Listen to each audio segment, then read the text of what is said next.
Hey, everybody. So I'm here with, let's see. We're just going to give it one more second. I see. There we go. Yep, there we go. We have got Leah Greenberg here, co-founder of Indivisible, legend, icon, absolutely brilliant strategist, and someone who I truly admire and respect and look forward to listening to most Thursdays. I am almost always able to go to the noon call. And it is just a real delight to be there. So we're here to talk about MayDay, right? And we are talking about. Give us a little overview of what's happening on MayDay here in this country. Yeah, absolutely. So, Mayday, we are coming together with a coalition, local labor folks from across the country, worker organizers from across the country to collectively say workers over billionaires and to do a day of economic disruption. What we've called for is no business as usual, no work, no school, no shopping. Collectively, as many of us as possible participating in this combination of mobilization, right? We're going to be showing up to events around the country, but also non cooperation, withdrawing our labor and our participation to really underscore the collective power that we have. We see this as a really important step in our movement's evolution as we are growing, as we are flexing, as we are trying new tactics. We're incredibly good at mass mobilization. We are Yeah. literally breaking records in mass mobilization with our No Kings collective efforts. And also, one of the things that we hear when we talk to experts in authoritarianism, when we talk to people who study how social movements successfully confront would be dictators around the world, is mass mobilization is one set of really important tactics. The other is, can you withdraw your participation? Can you withdraw your cooperation? Can you make an impact in what you do and what you don't do? And so, May Day is a really important moment for us to test what happens if we collectively flex together in an act of non-cooperation.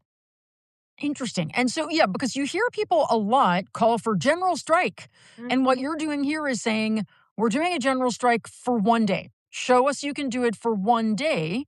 Right. And then that is a way to build up to something bigger. Am I correct? Yeah, that's exactly right. And this is what it is loosely affectionately patterned after what folks in labor will call a structure test, where if you're building towards a big action, you ask people to take some kind of meaningful, significant, smaller action first, right? You are seeing how many people are willing to do this for one day in order to have a real sense of like, how much are we drinking our own Kool-Aid? How much do we really have the power to collectively make a meaningful dent with our absence, right? And I definitely hear from the folks who are like, we should have a general strike tomorrow. We should have had a general strike 6 months ago. Right. Yeah. Why hasn't society shut down already?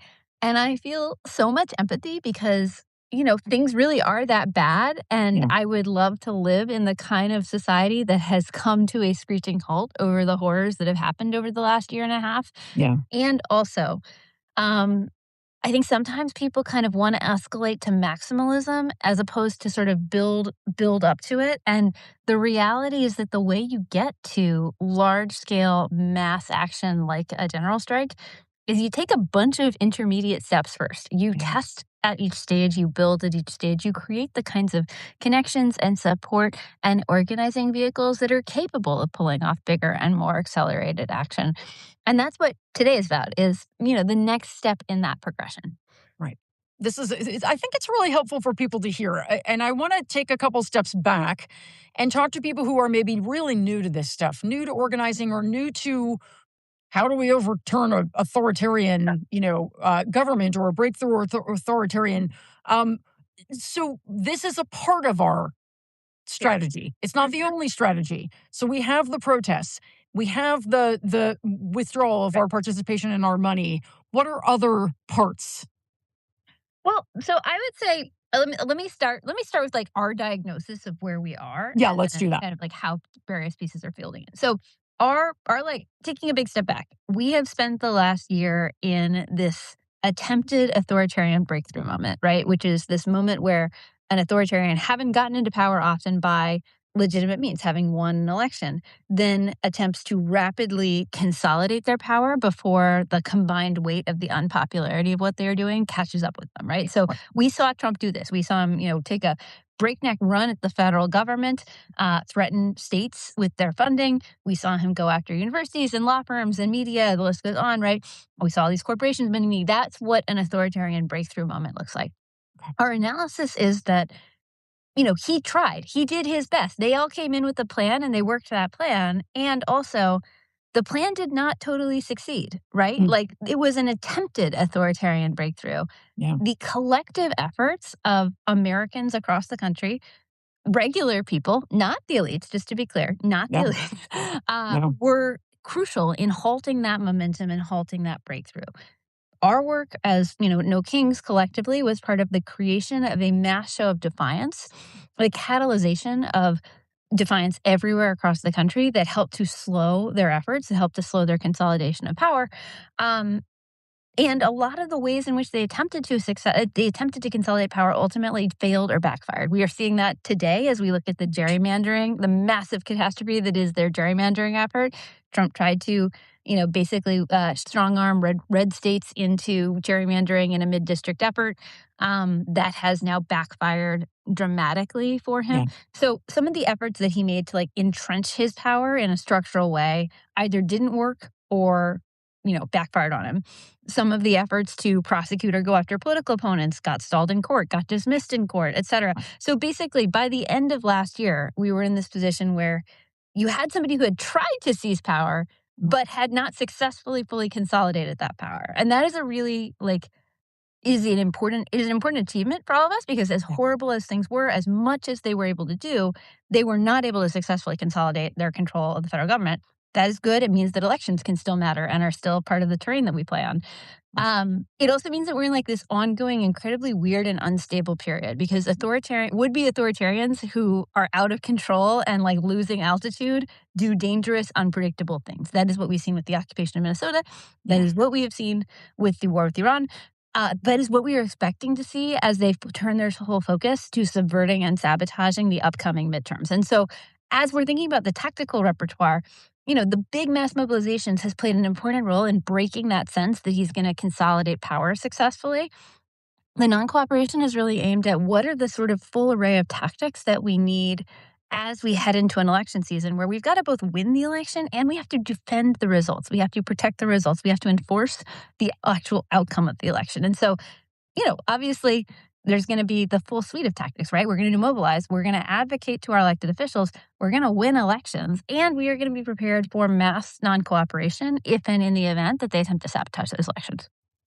So this is great. So what you're saying, if I understand you correctly, is that this May Day strike, what we're doing on May Yeah. 1st, is a practice run so that we know how to organize if we need to do something similar for a longer period of time if they try to uh I don't know if steal the election is a phrase that we want to be using. I don't even know what the right phrase is to use anymore. But if they try to steal the election, that we know how to do this, that we've got things sort of oiled and grooved and ready to go. Is that correct? Yeah, I wanna set expectations appropriately. I think that one day of practice gives you one day of practice, and Right. also, it gives you one more day of data and information and connections and relationships than you had before, right? So I think this is gonna be an important step in understanding what are we actually capable of, right? Because we do not want to head into the election and press the button to like everybody go and then find out we actually this is what we're capable of doing and this is not what we're capable of doing. We want to have actually built over time and have a Right. meaningful assessment. Right. But this is an important test. Yeah, that makes a lot of sense. And how is it looking? What are you seeing across the Yeah. country? Are we seeing events getting organized, or what are Yeah. people planning? We're seeing a lot of events popping up on the map. We are, and seeing more flooding in over the last week. We are starting to hear reports of school districts that are closing because of teacher call outs, which is a really big deal. That's great. We are optimistic that we're going to see, a very powerful combination of both classic mobilization and people really, thinking seriously about which parts of the no school, no work, no shopping can I participate in and making a go of it. Yeah. That's great. That's really exciting to hear. And talk for again, this is for people who are new.